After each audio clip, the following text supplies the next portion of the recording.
Welcome to Retail's Most Wanted, the show that examines the latest issues related to organized retail crime and how retailers and policymakers are fighting back against today's organized crime syndicates. I'm your host, Marty Carpenter. Coming up on today's show, a really good one. We're going to go in depth with the FBI, specifically an agent on their major thefts team. That's all coming up next, but first, this message from our sponsors. Retail's Most Wanted is brought to you in partnership with the Attorney General Alliance, where U.S. State Attorneys General collaborate on emerging legal issues and the rule of law at home and across borders. Learn more at agalliance.com. Retail's Most Wanted is brought to you in partnership with LVT, securing physical environments through intelligent automation. Learn more at lvt.com. That's lvt.com. Our guest today is Doug McKelway. He's a supervisory special agent with the Federal Bureau of Investigation. Doug, thanks for joining us. Absolutely. Happy to be here. Can you describe for our audience the role of the FBI's major thefts team in combating organized retail crime? Yeah, so it's something that maybe sounds a little bit different, but it's something that the FBI has been doing for a long time. We view organized retail crime and theft crimes as organized crime, which is something that the FBI has a long history of investigating and something that we take a lot of pride in being very good at. And so we view ourselves as a leader in this area, and we work closely with our local law enforcement partners, our other federal partners as well, and we try to go after the worst of the worst offenders in the retail and theft industry. And so a lot of times that means working with the private sector partners who have been very valuable to us. We're learning a ton about the nuances associated with these types of crimes from our partners there. And we try and take these cases from the very the most egregious offenders and the leaders of these organizations all the way down to the runners on the street level and try and dismantle the entire organization, preferably all at once. And so that's really our main role here is working the entire organization across the country and overseas if it leads there, and dismantling them completely. A lot of what the general public sees when it comes to organized retail crime, or the images that are conjured up for them, are, the smash and grab. People run in, kind of loot a store and run out. But it seems like it's getting more and more bold in the approach. Like you start to see cargo theft, right? So I'm wondering, how significant is the issue now when it comes to supply chain disruption and cargo theft in the context of organized retail crime? Yeah, cargo theft is really an area we're focusing a lot of our resources across the Bureau when it comes to major theft. And in 2022, the National Retail Federation put out their numbers, and it was $112 billion in shrink that year.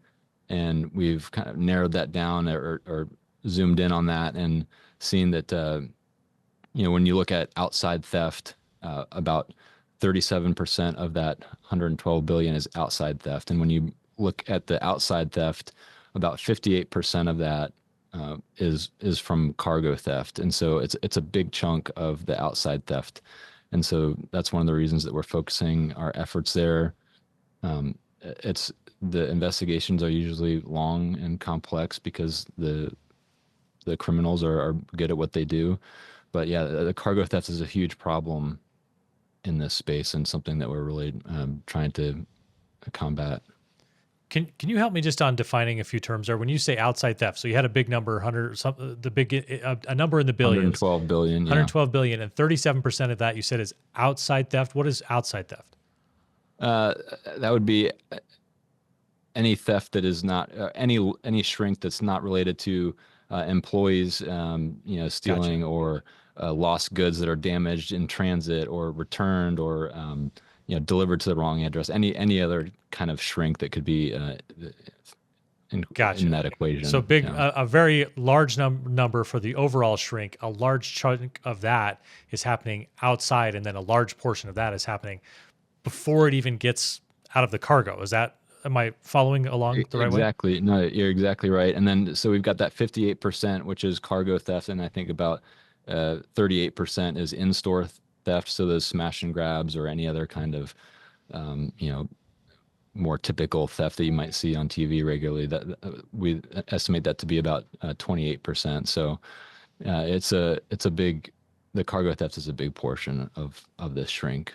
Can you tell me anything about the strategies the FBI employs to prevent or combat that type of theft?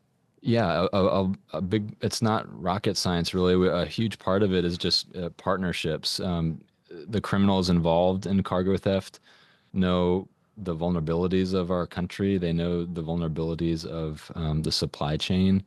And part of that is just local law enforcement and federal law enforcement don't necessarily talk to each other on a regular basis about these types of crimes because at first they appear kind of run of the mill, lower level um, state, local crimes. But when you put the pieces together, which is where we generally try to come in, we see that these are highly orchestrated, very complex, and wide-ranging criminal organized crime groups. And so our strategies are really increasing communication and building partnerships with our local law enforcement partners and our partners within the retail industry as well. We spend a lot of time speaking at conferences and raising awareness within the industry about the FBI's role in organized crime relating to theft. And so we really try to keep those communications open and focused on the worst of the worst offenders. So there's some challenges between federal and state and just coordinating there. How does the international nature of organized retail crime pose challenges to your investigative efforts? Yeah, there's several challenges there, and that's something that we're noticing more and more is the international nexus to these organized retail crimes. So there's several factors there. One is the criminals themselves. We're seeing a lot of criminals um, coming into the United States for the sole purpose of committing crime. We've kind of called it crime tourism. We're seeing groups from South America come into the U.S. and literally we've tracked them from Miami all the way up to Alaska, committing burglaries of residences and retail organizations all along the way. Um, we also see criminals who are infiltrating the supply chain from overseas. A lot of international actors have become very good at cyber-enabled fraud, and that's a large chunk of the cargo theft is committed through cyber-enabled fraud. So, and many of those actors are overseas. That's And then lastly, I'm no, sorry. I was going to say that's just crazy to think of the scope of it. Go ahead. Oh, it really is. Yeah, it's staggering. And then finally, I was just going to say that the overseas, there's the market for stolen goods has just really increased. Um, we're seeing a lot of stolen cargo just shipped directly overseas to where we've a lot of our investigations are leading back to pretty large logistical companies that seem legitimate, but their sole purpose is importing stolen American goods and selling them in foreign countries. And so it's much easier for criminals to sell what they steal now. When I think people think about, I mentioned everyone seems to picture the looting of a store and they think, okay, that's exactly what organized retail crime is, not understanding that it's something bigger than that. But a lot of those videos, it seems like every time I see one, it's California. It happens in California. But are there specific regions or even other countries that are having problems with organized retail crime? Is it more prevalent in some parts of the U.S. than others? And then are there other countries having the same kind of problems that we're having? Yeah, that's a great question. As far as other countries experiencing the same problems, I am aware of other countries where, some of these groups that come from South America and do this crime tourism that I was talking about, we call them South American theft groups. And there are several other countries that have tracked the same groups committing the same types of crimes in other countries. I know that Canada and France have both reached out to the FBI recently about looking for assistance in those types of investigations. Um, and then as far as regions within the United States, it happens everywhere. And part of part of the challenge we face there is that the groups will hop from jurisdiction to jurisdiction. They do their homework ahead of time. Uh, the South American theft groups in particular have people that are members of those groups, which are highly organized. They do intelligence reports before they go out and steal to identify where the police boundaries are in those jurisdictions, and they're careful not to hit within those jurisdictions more than once. But it really happens all over the country. I mean, of course, in the major cities, we do see it more often, but we have cases all over the country. What kind of collaboration and coordination is there between the FBI and, I mean, you mentioned you've had Canada and France reach out, but uh, how generally are those relationships, right? Like, what kind of coordination happens between the FBI and any other country when it comes to enforcement agencies tackling organized retail crime? Well, it's a big part of what we do. It's our foreign partners are incredibly valuable, and we have agents and intel analysts who are attachés in most of our embassies overseas, and they have great relationships with their foreign counterparts, the law enforcement in those countries, and we're reaching out to them constantly on these types of cases, and so they're very valuable partnerships. They Of course, we don't have jurisdiction overseas, and so if we're trying to recover stolen goods or if we're trying to identify criminals that are located overseas, we're completely reliant on those foreign partners, and in most cases, they're very helpful. What can a retailer even do to protect itself against organized retail crime when you're talking about cargo theft or supply chain disruption? Like if you're running a store or even a large chain of stores across the country and your stuff is being stolen off of trains or as soon as it's unloaded from a ship, like what can a retailer do? What's proven successful, or what do you wish they were doing to help prevent this? I think the biggest vulnerability that we see is, um, through cyber-enabled fraud, like I talked about. When it comes to That's a huge vulnerability when it comes to cargo theft. We used to see traditional cargo theft was more the what you mentioned, where the trailers are getting broken into at a truck stop, or containers getting stolen at a port while it's waiting to be shipped somewhere else.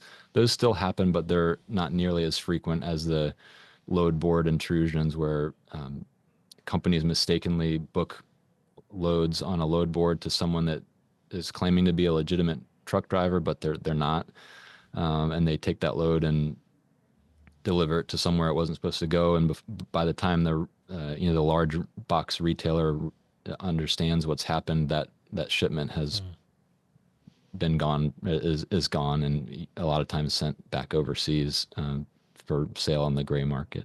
yeah, it's really interesting. So maybe just having a better process in place helps prevent that, or training with Yeah, personnel to make sure they know, hey, this is stuff that happens, and we've got to make sure that it doesn't. I think just vetting the people that they're contracting their loads to, with it, and who they're doing business with, making a more stringent process on um, vetting the people that they're hiring these loads to. It takes more time, and it can delay the shipping process, which is not always good for making money, but it definitely ensures or helps to ensure the products are delivered to where they're supposed to go. So You, yeah, I think training the employees is just a huge part of this. yeah, they're sort of that first line of defense. It sounds like you've Right. been working and fighting against organized retail crime for a number of years. I'm wondering if you could give us some perspective just from what you've noticed. What changes have you noticed in organized retail crime in recent years? Is there reason for optimism that we're kind of getting ahead of this, or is it always just kind of this ongoing cat and mouse game? No, I think that we've had some really big successes recently. Our agents out of the Dallas office had a huge case that was just adjudicated recently, and it gives me a lot of hope. So what happened in that deal? AT&T, T-Mobile, and Verizon stores in the Dallas area were getting robbed at a pretty alarming rate. And as the investigators began to work that case, they realized that all these robbers were taking the stolen Apple products to a fence in the area, and all those Apple devices were getting shipped overseas and sold in various countries, other foreign countries. And so the FBI, a bunch of other federal law enforcement worked together and were able to indict 101 people in that conspiracy. And to date, there have been almost zero robberies of those cell phone stores since that case was taken down and those arrests were made. So, things like that give me a lot of optimism. There are some alarming trends in the amount of cargo theft that we see through cyber-enabled fraud, as well as the brazenness of some of the retail store burglaries and robberies that you talked about that we see on the news regularly. But if we can make more cases like the one I talked about in Dallas, I think we're going to be in better shape. It's nice to hear that there are successes out there, because so often you just see the crime happening and sort of hope or presume that something's being done about it and that we're making some headway there. I'll get you out of here on this. I just wonder if you could tell me what would you want people to know about the FBI's efforts in combating organized retail crime? If they're taking one message away from this to say, I feel confident in what the FBI is doing and how they're working with local and law enforcement, for example, what's the one message you want people to take away? I think that we're thorough and that we do an excellent job, that our goals are to dismantle the entire organization, which, as I just talked about in Dallas, we did really well there. I would also say that we ask for our partners, especially in the private sector, to be patient with us, because it does take a long time to put those types of investigations together. We're not who you should be calling if you want your goods recovered overnight. We generally are not first responders. So federal investigations take a while, but when they're complete, the results are excellent. And, we really can help make a long-lasting impact in this space. Doug McKelway is a supervisory special agent with the Federal Bureau of Investigation. Doug, thanks so much for your work fighting back against organized retail crime, and thank you for joining us today. Thanks, Marty. Appreciate it. That's it for this episode of Retail's Most Wanted. Thanks to our presenting sponsors, LVT and the Attorney General Alliance. Don't forget to hit that subscribe or follow button so you can catch each new episode. We drop one every 2 weeks. We're also on X, we're on LinkedIn, we're on YouTube. You can find links for all of those accounts in the show notes below. Thanks for being with us, and keep up the good fight.